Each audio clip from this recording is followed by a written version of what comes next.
Habis sholat subuh dia bilang saya datang kepada ayah saya lalu saya bilang, ayah apa memang di sekitar kampung kita ini ada kampung lagi di sebelah yang bernama kampung ini? Dalam mimpi dia. Ayah mengatakan iya. Apa di situ ada keluarga marganya ini? Ayah mengatakan iya. Apa di situ di keluarga itu ada anak perempuan bernama Fulana? Pokoknya perempuan ini terkenal karena anak tokoh masyarakat dan orang kaya juga banyak orang yang lamar karena kecantikan dan kepintarannya. Dia bilang ada Fulana bernama anaknya bernama Fulana enggak? Kata ayahnya iya. Saya juga dengar itu. Kata anak yang buta ini lamarin buat saya. Kata ayahnya, jangankan itu orang biasa belum tentu mau. Ini gimana orang ini? Ustadz saya laki-laki jomblo. Aduh jomblo nih. Sedih rasanya. Sedih rasanya kemarin Ramadan sahur belum punya istri. Sian. Tiap buka sosmed teman-teman saya update sosmednya. Alhamdulillah sahur sama istri tercinta. Saya sahur kemarin kebanyakan sama teman kos saya. Ketemunya dia lagi. Mohon doanya Ustadz, pengen ngejar keutamaan menikah di bulan Syawal. Apalah daya tabungan masih cukup buat beli kambing kurban Ustadz. Ini sudah pernah kita jelaskan teman-teman. Antum harus bersyukur nih, bujang-bujang jomblo-jomblo ini. Antum hidup di Indonesia. Negara kita ini luar biasa. Saya sudah pernah jelaskan. Pernikahan di kita ini maharnya perangkat alat sholat. Ya. Murah banget itu. Ya. Di beberapa negara saya pernah ke Jordan. Tanya maharnya aja. Dan hari ini di saat hari sekarang lagi ada Profesor Dr. Ziyad Abadi. Beliau juga menceritakan kepada saya.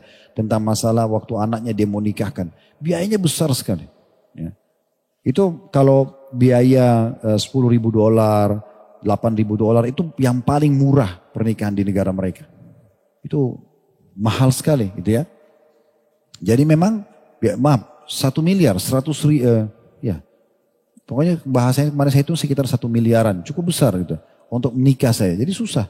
Di beberapa negara-negara lain juga seperti itu. Mereka sangat mahal. Kita tidak bicara secara spesifik beberapa suku kita Indonesia mungkin yang mahal ya. Tapi cukup banyak tempat-tempat yang menikah. Saya pernah bertemu dengan beberapa orang dari kerabat kami yang mau menikah. Kemudian datang ke salah satu wilayah di Jawa Timur, saya nggak usah sebutin. Kemudian dibantu oleh teman-teman kerabat-kerabat yang sudah di kota itu. Datang keliling, datang ke rumah ini, ke rumah ini, ke rumah ini. Terus deal gitu untuk menikah dengan satu rumah pada saat sudah lihat cocok. Terus kemudian seperti orang yang deal dalam arti ini oke menikah, berapa biayanya. Dia juga kaget, ternyata biayanya semurah itu. Ya, dengan sangat mudah gitu. Jadi maksudnya bisa ya. Jadi nggak usah khawatir tentang masalah itu. Yang penting kita jalankan hadis Nabi SAW. Wa ankihul akfa aminkum. Nikahlah dengan orang yang sepadan dengan kalian. Dan tidak usah menunda. Ya, justru kalau kita memulai dengan istri dalam kehidupan kita yang apa adanya. Kemudian nanti kita berkembang bersama-sama itu lebih bagus. Dibandingkan antum harus mapan dulu baru antum menikah kan gitu. Tinggal berdoa kepada Allah Subhanahu Wa Taala supaya didatangkan jodoh yang bisa menerima kondisi dan keadaan kita itu bukan mustahil. Saya pernah ceritakan kalau masih ingat di Yaman itu ada satu orang hafid Quran buta matanya. Dia nggak kerja apa-apa karena dari kecil buta dia di rumah saja tapi ayah ibunya panggil seorang guru ngaji sampai dia hafid Quran. Subhanallah fitrah manusia di umur 20-25 tahun dia tertarik ingin menikah. Dia bilang sama ayahnya, ayah saya ingin menikah. Kata ayahnya, nak siapa yang mau sama kamu ini? Gak ada kerjaan. Cuma ada di rumah, tapi nanti coba kita carikan jodoh gitu. Lalu kemudian dia merasa kecil hati karena kok ayahnya malah bilang seperti itu. Lalu dia bilang, anak ini cerita dan ini menjadi bahan cerita di dai-dai di Yaman gitu ya. Dia cerita, dia bilang selama sebulan saya berdoa kepada Allah, bukan hanya sekedar dimudahkan nikah, tapi mendapatkan jodoh yang kaya, yang cantik, yang pintar, ya. Semuanya berkumpul kebaikan itu. Dia bilang sebulan kemudian saya mimpi. Saya mimpi saya melamar seorang anak wanita dengan sangat detail dalam mimpi saya. Namanya, nama ayahnya, terus alamat rumahnya gitu. Habis sholat subuh dia bilang saya datang kepada ayah saya. Lalu saya bilang, ayah apa memang di sekitar kampung kita ini ada kampung lagi di sebelah yang bernama kampung ini? Dalam mimpi dia. Ayah mengatakan iya. Apa di situ ada keluarga marganya ini? Ayah mengatakan iya. Apa di situ di keluarga itu ada anak perempuan bernama Fulana. Pokoknya perempuan ini terkenal karena anak tokoh masyarakat dan orang kaya juga banyak orang yang lamar karena kecantikan dan kepintarannya. Dia bilang ada fulana bernama anaknya bernama fulana enggak? Kata ayahnya iya, saya juga dengar itu. Kata anak yang buta ini lamarin buat saya. Kata ayahnya, jangankan itu orang biasa belum tentu mau. Ini gimana orang ini? Dia bilang, ayah saya mimpi semalam. Saya berdoa selama sebulan agar diberikan jodoh. Orang yang sempurna, yang cantik, yang kaya, yang pintar. Saya mimpi. Dari mana saya tahu nama kampung itu? Saya tahu nama marganya. Bahkan disebutkan nama ayahnya, nama perempuan itu. Kata ayahnya, kalau begitu baik. Kita pergi sana, tapi ini mempertaruhkan nama keluarga. Bisa diterima, bisa enggak ini. Tapi mereka pergi sana. Waktu mau ketemu sama, ini kisah nyata ya. Ketemu sama keluarganya si perempuan itu. Duduk ngobrol sama ayahnya. Si ayah laki-laki ini merendah. Karena memang dia kondisinya ekonominya kurang tentu jauh dibandingkan dengan keluarga perempuan. Lalu dia mengatakan, saya dengan niat baik ini anak saya. Memang dia buta matanya tapi dia hafid Quran. Dia anaknya baik, soleh. Dan dia ingin melamar anak anda. Ya. Lalu si ayah perempuan ini tanya. Siapa kalian, namanya siapa, disebut nama segala macam. Tiba-tiba ayahnya anak perempuan itu bilang, saya terima lamarannya. Kata ayahnya si laki-laki, kok bisa? Anda bagaimana bisa menerima ini? Dia bilang, semalam saya mimpi.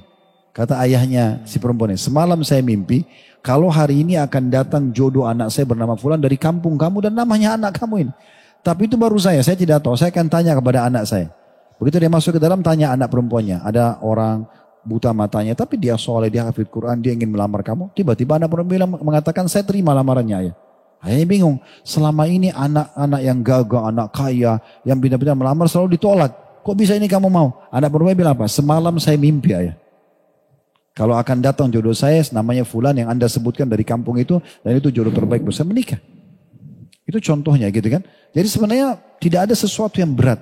Kadang-kadang kita yang membesar-besarkan masalah seakan-akan sulit, tapi tidak, gitu kan. Kemudian itu satu sisi yang lain, teman-teman sekalian, ini saran saya, jangan suka update status tentang kemesraan ya.